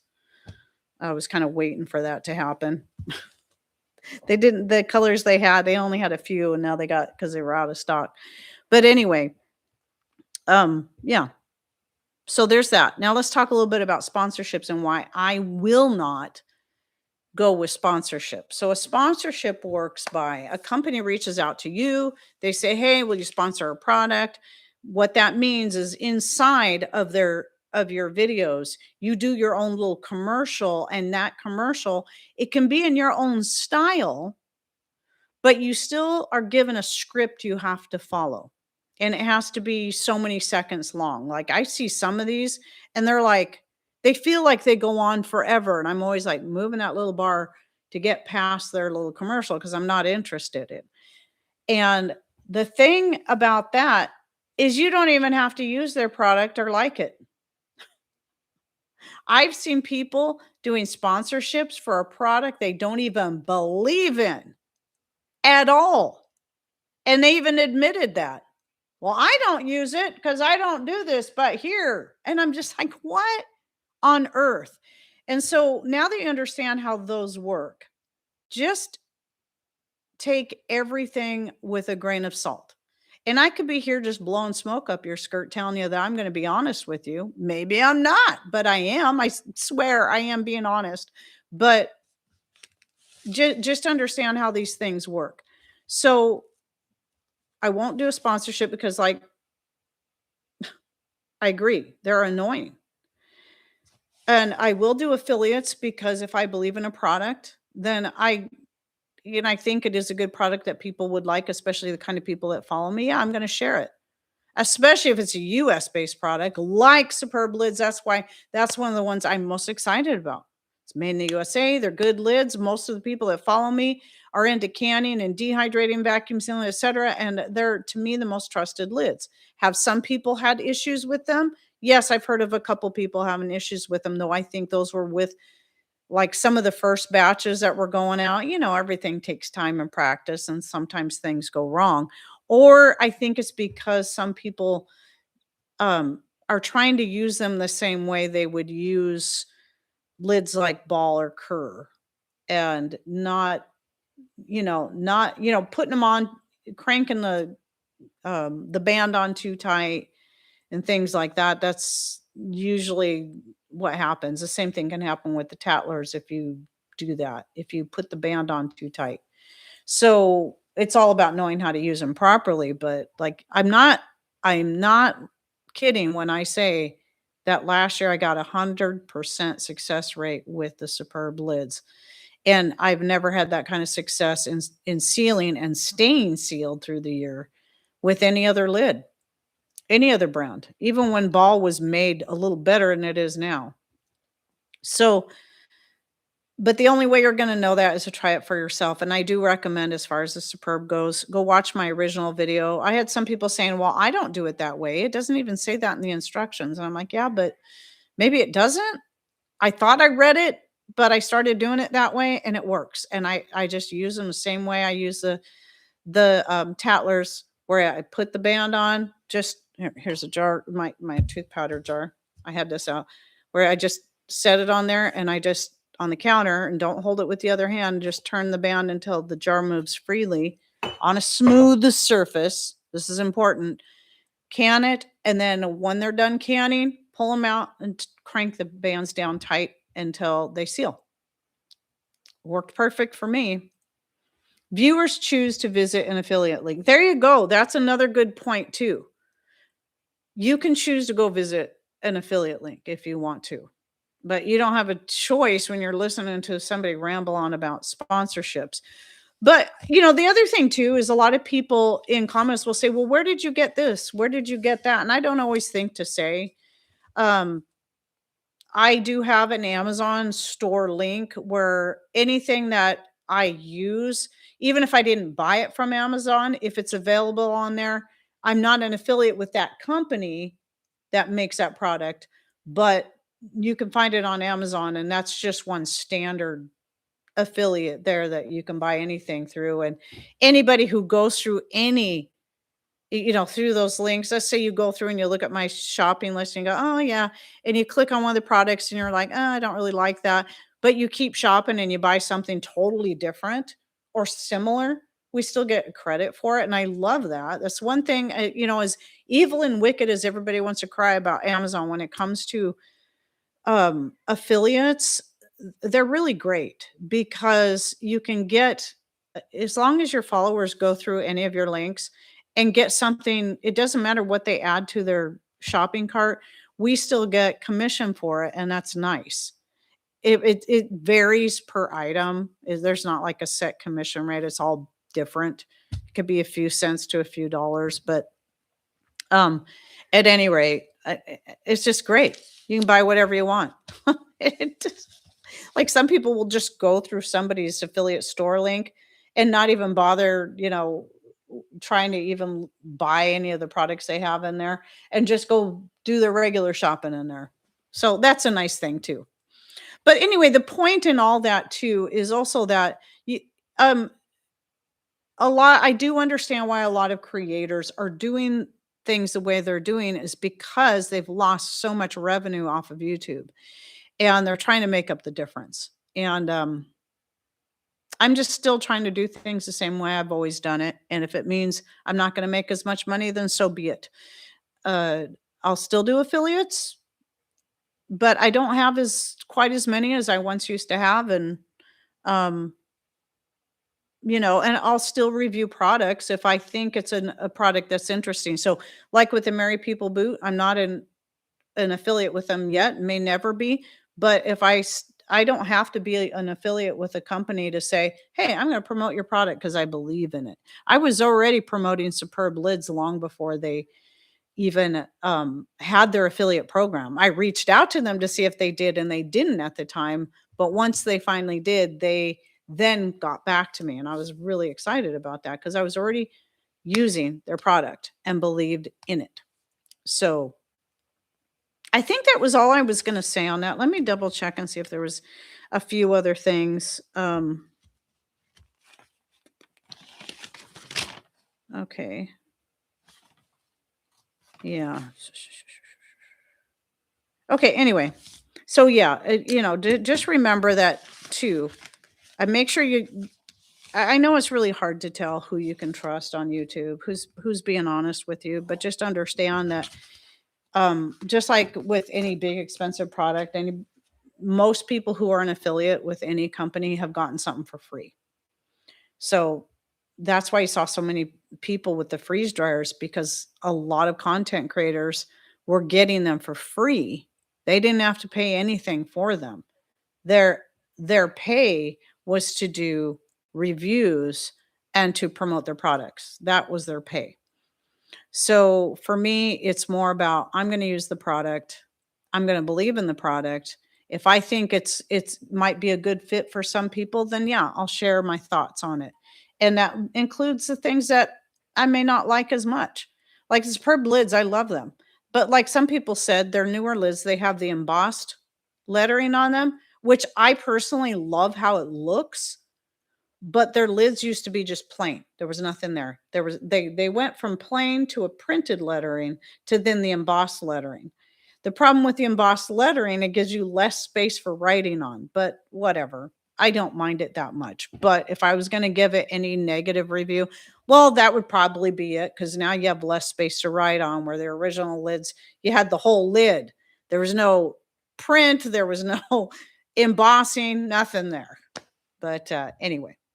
So I think that was it. Oh, I think there was a couple other things I was going to talk about. It's not too bad for time. I know sometimes I go as long as 2 hours that were not part of my main topics. But I was trying to think if there was also something else I wanted to add to what I said there. I feel like there's something I left out. But whatever. Anyway, I just hope I know it's probably not very exciting hearing about sponsorships and affiliates, but I just think it's good for you guys to understand. For your sake, make sure you know what you're looking into. You can look into it for yourself, but don't run out and just buy something because somebody said, "Oh, this is great." Even if they're being 100% honest, it still doesn't mean it's a right fit for you.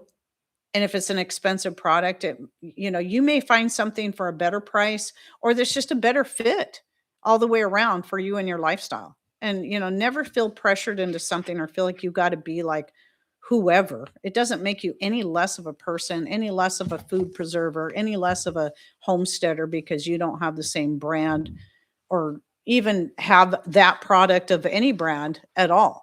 Because like I said about dehydrators, you might not have an electric dehydrator at all. You might live in an area where just hanging your stuff to dry or setting it out on a rack somewhere works great for you. And that's wonderful. Then it costs you nothing.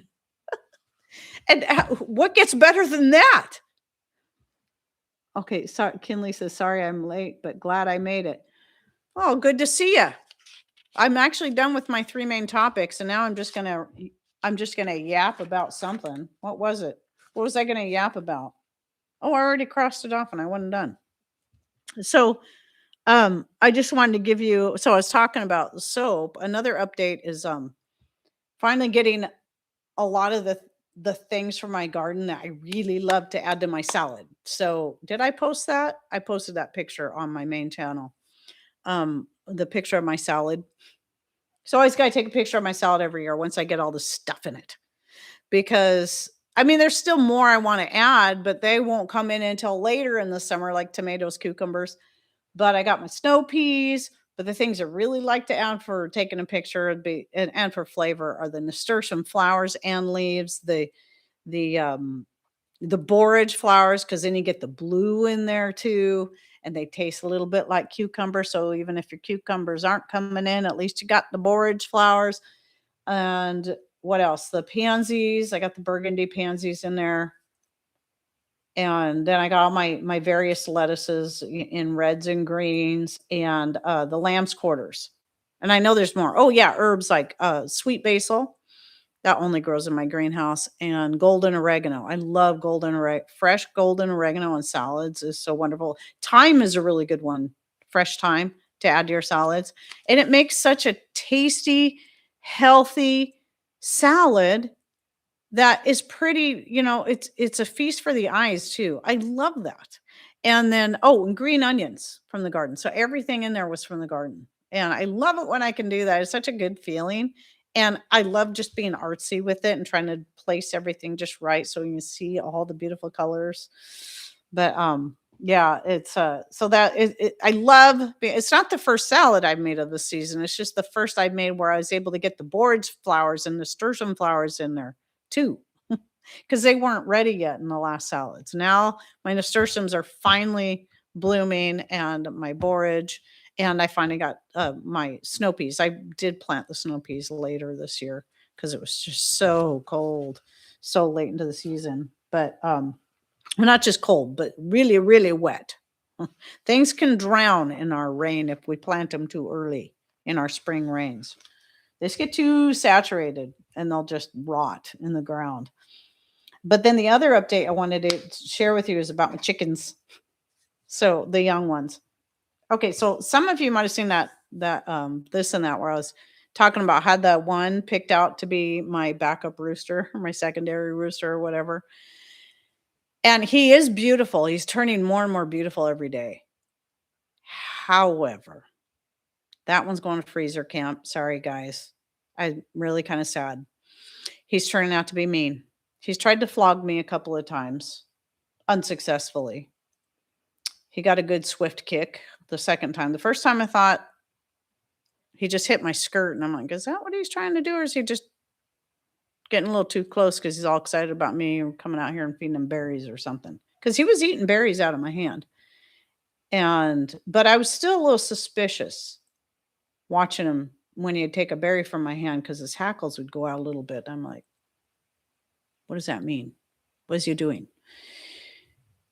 But he would take it gently. But yeah, but then the second time he tried to flog me, he didn't hurt me, but I still kicked him just because I knew for certain that's what he was trying to do. And then I went to feed him berries like I was doing every day, holding them berries out. And instead of just taking the berry from my hand, he raised his head up and he came down, and just the look in his eye was enough for me. And he bit me really, really hard. I've never been bit that hard by a chicken before.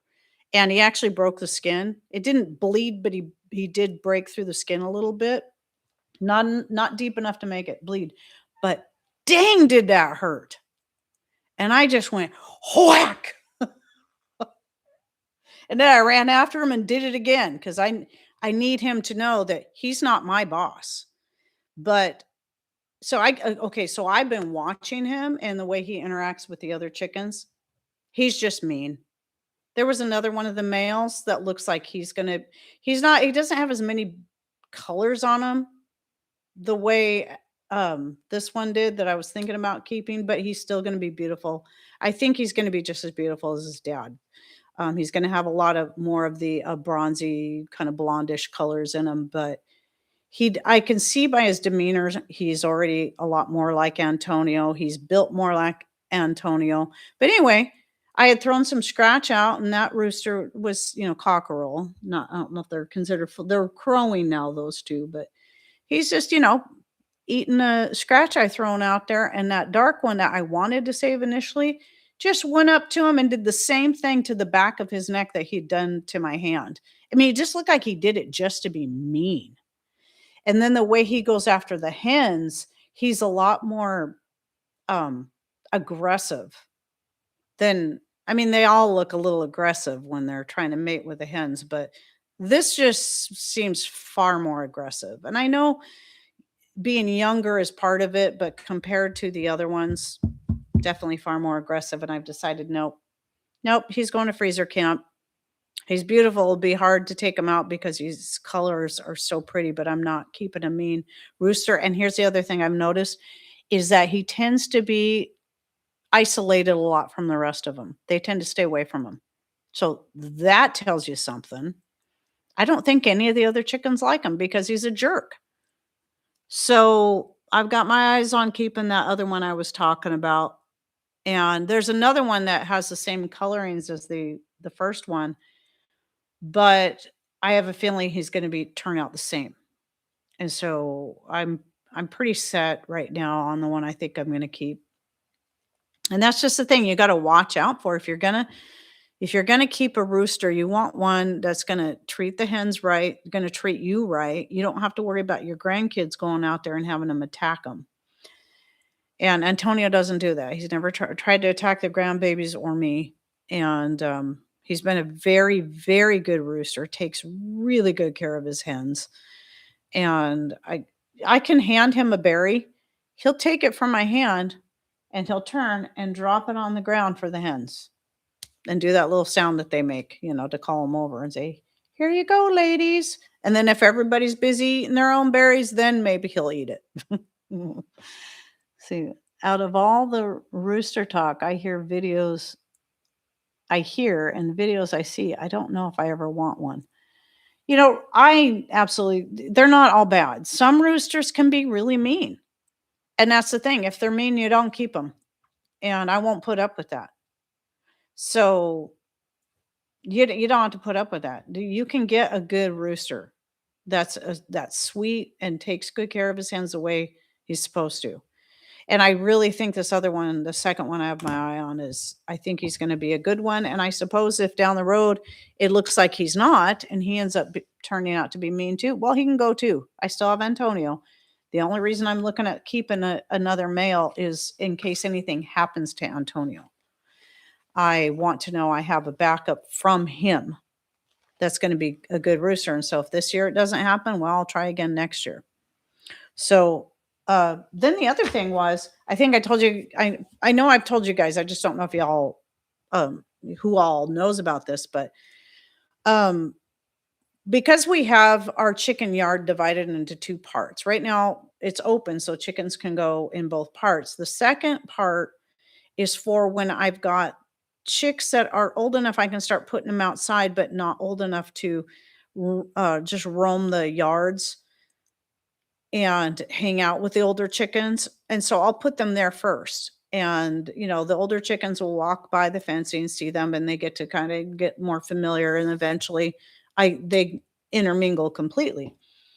So, since I hatched them out so early, we had a lot of them spring rains, and I wanted to still be able to put them out there, but be able to and get them out of the coop, out of their little mini coop inside the bigger coop. And so they can get out there and get daylight and fresh air. And so what I constructed, tried to think of other ways I could do it. And I thought, you know what? Here's a great idea. I'm just going to buy a big plastic 6-foot folding table and put it out there and then take a tarp and lay that around it. I got a nice, like a kind of a dark olive green tarp. So it doesn't look so, like blue or something. It looks more natural, and then covered the whole table so it would have a little bit that hung over the front and all around the side so they'd have a lot of protection from the rain if it started raining while they were out there.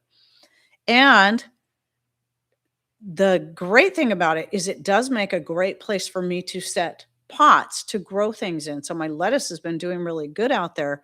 And I just put like old dried out, grapevine prunings along the outside edge of the pot to discourage chickens from being able to hop up there and get into the goodies on there. And I'm like, I'm liking this so much that I'm going to make a second one in the other half of the chicken yard. So I got that set up yesterday, got some pots out there. So the pots serve several purposes because they'll weigh down the tarp so it can't blow away.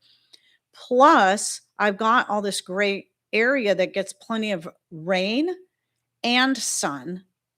And I'm going to be growing any calendula I grow, not any, but some of the calendula I grow in pots.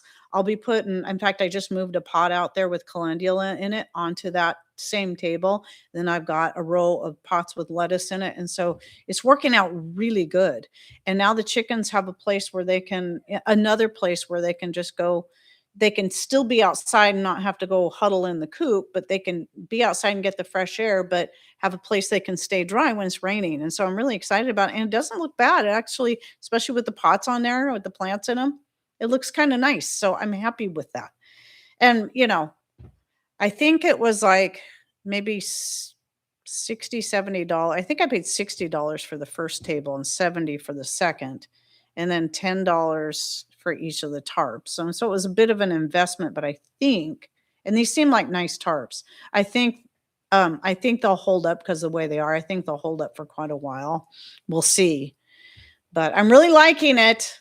And it was a simple way that I could build a shelter because Patrick's so busy all the time for my chickens. That also doubles as a raised garden bed. Yeah, and the other thing too is we have this big laurel right outside our bedroom window that in the summertime they love hanging out under that because it stays nice and cool. It's on the north side of the house and it's nice and cool under there, but I have to make sure every year, at least once a year, I go in there and I'm going to have to check that. And I prune it up so they still have plenty of space under there, but they can have a place to just go stay cool. And I think for the most part, I don't think it keeps them really dry when it's super rainy weather. But at least for the summer, it's a nice place for them to hang out and get out of the sun, or they'll hang out under the grapevines. That stays pretty shady in that area too this time of year. So anyway, I'm going to get going. I got to see what my son had to say there. And I think that's it. So again, thank you all for blessing me with your time and being here. And I hope you enjoyed the topics. Please share any thoughts or ideas and comments under under the video, under the replay or under the standalone videos that come out. And thanks for watching. Take care and God bless. Have a great week, all. Bye.